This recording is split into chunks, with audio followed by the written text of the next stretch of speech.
Hey guys, how's it going? I'm Sydney from PhoneDog.com, and I have here the Pantech Laser from AT&T and the LG Octane from Verizon Wireless. Two great messaging phones. In fact, if you keep up with PhoneDog's top messaging phones list, you'll know that both of these are #1 for their respective carriers. So maybe you're trying to decide which one you should get. Maybe your contract's up. Should you switch to Verizon to get the Octane or to AT&T to get the Laser? Well, this is going to be a dogfight. We're going to compare both of these phones to see which one is better. So again, the Laser is from AT&T, the Octane from Verizon Wireless. I'm Sydney from PhoneDog.com. Let's go check it out. Okay, so here we have the LG Octane on the left and the Pantech Laser on the right. And just in terms of physical design, you can see they're both very different, just in the form factor, but also, you know, in style. The Pantech Laser is extremely thin for having a physical keyboard. In fact, it's the thinnest full-sided keyboard that's ever been offered on AT&T, whereas the Octane is not really, you know, going to compete in any sort of thinness contest, but it does still have a very stylish design. So the major difference is that the Octane is a clamshell device, so you have just a basic dialing pad on the front, and then you can open it up and you have your full QWERTY keyboard with a main display here, whereas the Laser has just one main display and then the keyboard slides out like we see on most messaging phones. I found that, you know, in terms of form factor, that's really going to be up to you. You can see the Laser is also a little bit taller than the LG Octane. The Laser is about 4.4 inches by 2.3 inches, whereas the Octane is only 4.2 inches by 2.1. So Laser is just a little bit taller. Then again, the Laser is only about 0.4 inches thick, whereas the Octane is over ½ an inch thick. So this main display that we have on the Laser is a 3.1-inch AMOLED display. It's also a touchscreen. So as you can see, the colors are very vibrant. They look great. And then, of course, having that resistive touchscreen, you can slide around and see the rest of the UI. Great touchscreen, and the colors just, they look great on them. Whereas the Octane does not have a touchscreen. It has this small display here that you really only use for basic functions, you know, dialing or adding a new contact if you like, accessing your music. And then this main display here is a 2.6-inch LCD display. It's just a basic TFT display, so nothing really special about that. And again, it's not a touchscreen, so, you know, a lot of people prefer a touchscreen. Just, you know, maybe it's more fun, just kind of cooler to have a touchscreen device. Also, the fact that it is an AMOLED display is sort of just an added bonus rather than just a standard display. You do have a D-pad for basic navigating and then 2 soft keys. So again, a lot of that is going to be based on personal opinion, what you want. If you want the touchscreen, you know, for messaging, you won't have to worry about messing with the touchscreen because you do have a physical keyboard. And so we'll get on to both of those and compare them.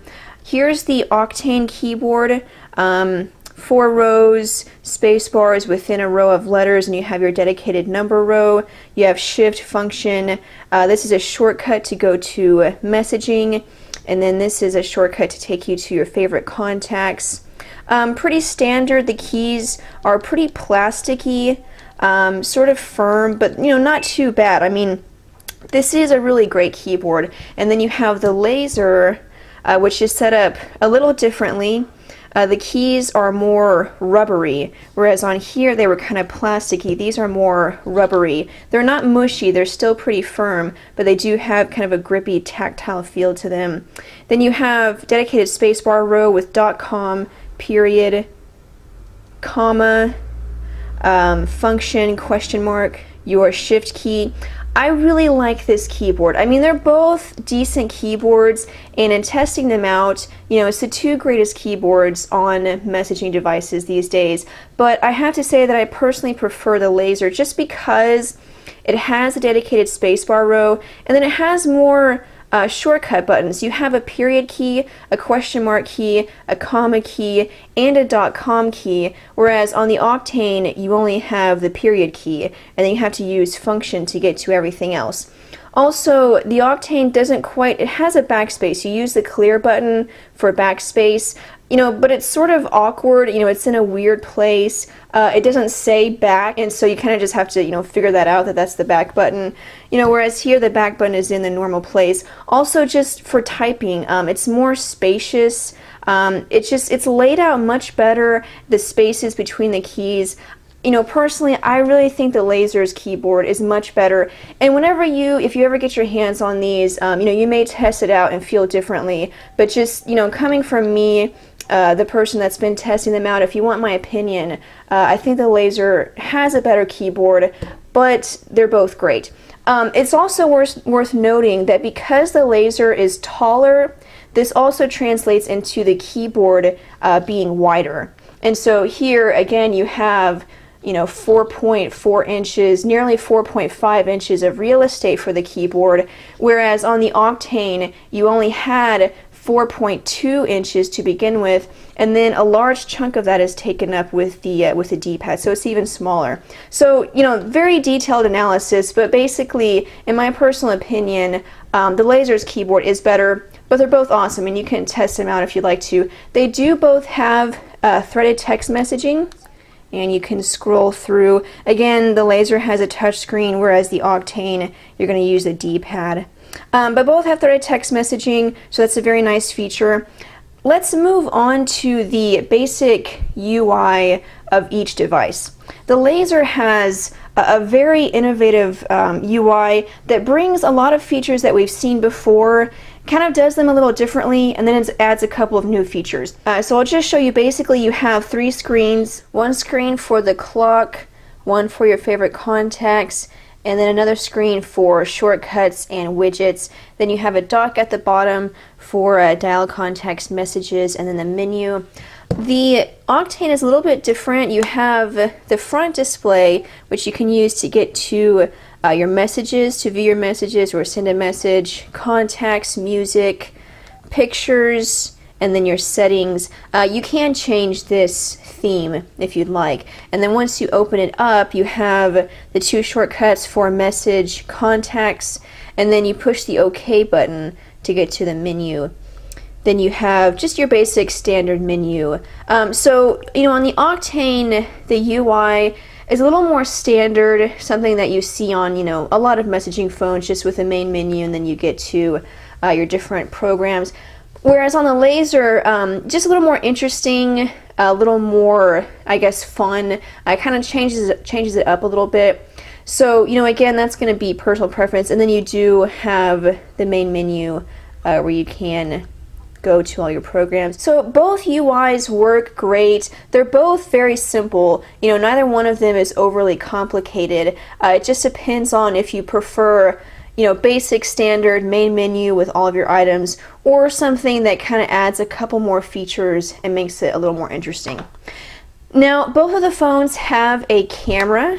The LG Octane has a 3.2 megapixel camera with a focus, and it also has a flash, whereas the Laser has, let me lock the screen, has a 3 megapixel camera, excuse me, with no flash and no focus. And so, specs are about the same.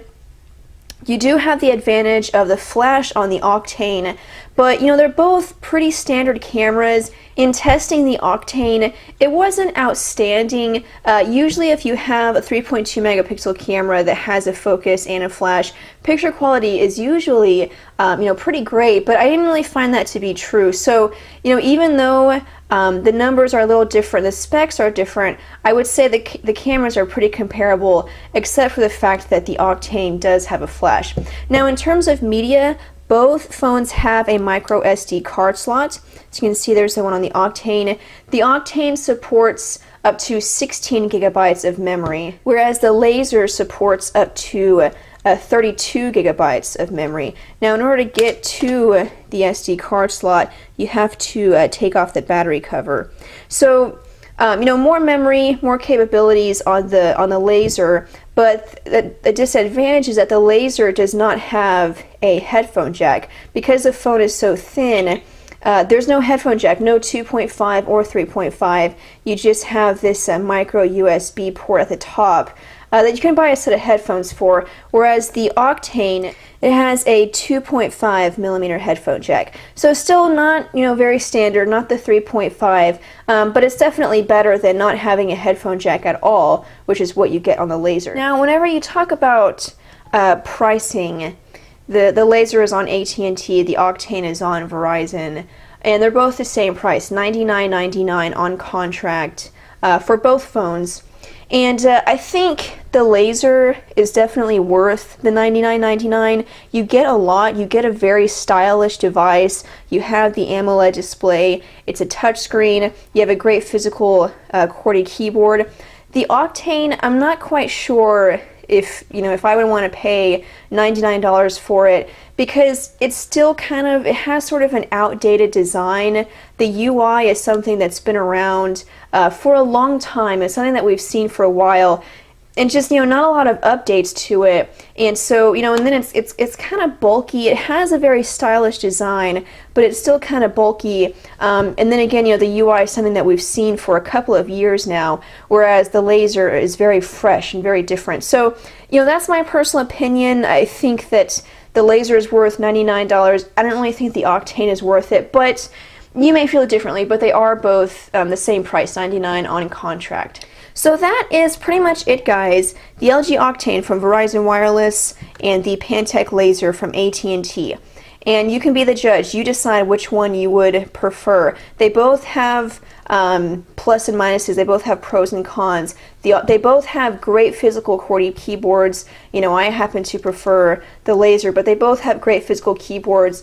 The Laser is extremely thin, which is pretty cool, but it may not be a big deal to you. And then you do get the flash with the Octane. So just little things like that, and you can decide which one matters to you. In terms of network performance, a lot of that is going to depend on where you are. AT&T may not have great coverage where you're at.